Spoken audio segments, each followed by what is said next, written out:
Do you want to know how to help teens deal with stress?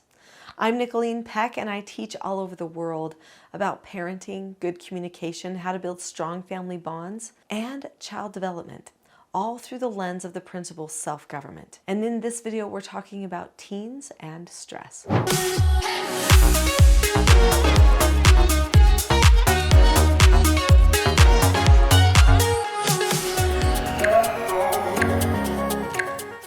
In this video, we're going to be talking about teens and stress and why that stress happens. And then we're going to be talking about strategies that you and your teens can use to help them deal with their stress. Before we get to empowering your teen to decrease stress and feeling like they can handle a whole lot more than they can think, let's talk about why the stress is happening in the first place.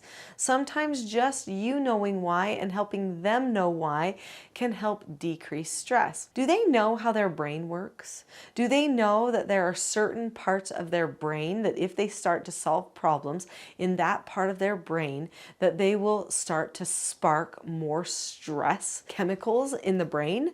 That can happen. If they're able to stay in the front brain, that prefrontal cortex, when they're trying to solve their problems, then they won't be having stress chemicals try to work for them in that time. But if they go to the midbrain or the back brain, then the stress chemicals can start to kick in and try to direct the function of the brain. Once a person falls into a stress pattern and the chemicals of stress start taking over in the brain, it can pull them to back brain very quickly, especially if they don't know that it's happening. So how about you take a moment to help your teen see what it feels like in their brain when they're feeling stressed and when they're feeling completely calm and in front brain. So how do you do this? First, start with getting calm.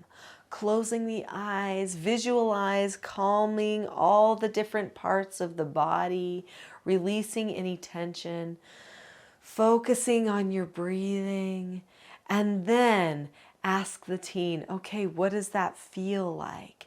Do you feel the brain and how it's relaxed with the deep breathing? Especially me, deep breathing. Okay, don't do that deep breath in there. That's just for me. Okay. After you get completely calm, then start thinking of all of those things that make you stressed. Or maybe even just start screaming and saying angry things. Not bad words, of course, but just being angry. And then see what happens to your brain. Stop and talk about the difference in the brain function, how it feels, how the thoughts are being processed. Develop an awareness of what stress feels like, so that then next time when stress is starting to happen, they can recognize the stress, they can name it and say, oh, that's stress. I'm not going to choose to cater to that type of thinking or those chemicals in my brain. I am going to give myself a no answer on stress. Now, this is the Teaching Self-Government channel. If you have subscribed to this channel already, then you know that I talk all about the skills of self-government and mastering yourself. And I say that if a person is self-governing, then they should be able to give themselves no answers. They should be able to give themselves instructions. They should be able to correct themselves and accept consequences from themselves and other people. And they should be able to disagree appropriately with others. So those skills for self-government, those 4 basic skills that I just mentioned, following instructions, accepting no answers and criticism, accepting consequences, and disagreeing appropriately, are all the indicators that a person is able to govern themselves. This means that when a person is going completely out of control, or when they're starting to feel stressed, they need to utilize those 4 basic skills. Now, when you're teaching your children how to use those skills, they're going to be using them on your cues or your commands. But ultimately, over time, when they're in their teen years, hopefully they can start to give themselves no answers. What does it look like to give yourself a no answer? Well, there are 4 steps to accepting a no answer or criticism. The 4 steps are to look at the person or the situation. Step number 2, keep a calm face, voice, and body. What does that look like or feel like? Remember? Then say okay to the no answer. If it's no, you're not going to feel stressed right now, then say, okay, I'm not going to feel stressed right now. And then drop the subject. That's the hardest part. Drop the subject. See if you can get yourself to stop thinking about it. Whatever that thing is that you maybe wanted to stress over, stop. Do not allow yourself to think about that thing anymore.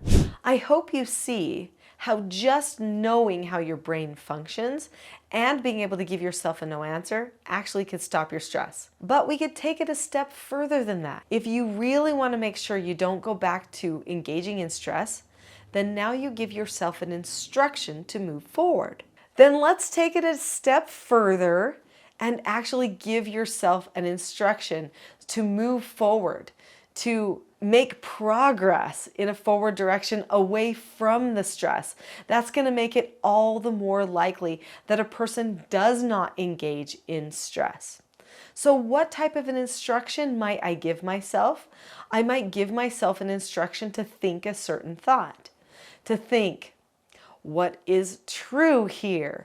Or I might think something that challenges that stress, such as, have I ever done this before? Yes, I've done this before. I don't need to be worried about it. Or have I ever seen anybody else do this before? Is there someone I could ask for instruction about how to do this? Or I might say, I'm going to give myself an instruction to spend 5 minutes working on this other skill that I think I can't do, because I think with 5 minutes, I could see that I can do this. Those are all the types of thoughts that you can instruct yourself to follow through with. Now, there are 5 steps for following an instruction as well, and you can learn those steps here on this channel. When a person gives themselves a no answer and then an instruction, they are essentially parenting or self-governing themselves. One of the #1 instructions that you can tell your teen works well for decreasing stress is to just take some deep breaths. Just close your eyes. Put yourself in a new place, even though you didn't have to leave your chair at all. Close your eyes and tell yourself, I'm going to take 5 deep breaths or 3 deep breaths. And what is a deep breath? In through the nose, out through the mouth. Trying to breathe in for as long as you can and exhale for as long as you can. Taking deep breaths balances out the chemicals in the brain, and it prepares you to get yourself back to a place where you can think, be calm, and problem solve. If your child is struggling with stress and they haven't learned these skills yet, and they won't follow your instructions to take deep breaths or to think other thoughts at the time, then it could be that you need to create a plan for them about self-regulation and calmness. Part of the calm plan is going to be learning how you are going to cue them toward calmness. If you have a child that's a teen, I recommend using something called the Rule of 3. And I talk about how to use that Rule of 3 in my TSG parenting course. But one of the most important parts of the Rule of 3 is that it's all about calmness and pointing someone toward calmness. The Rule of 3 is a script that engages a thought process that brings a person to the place where they think, I can be calm, I will be calm. It is possible to be calm if you choose it. So what is this Rule of 3? Well, you can find out more about this Rule of 3 on the next video on this channel, which is called The Not So Known Secret for Parenting Success. Click on the link to that video next. I'll see you there.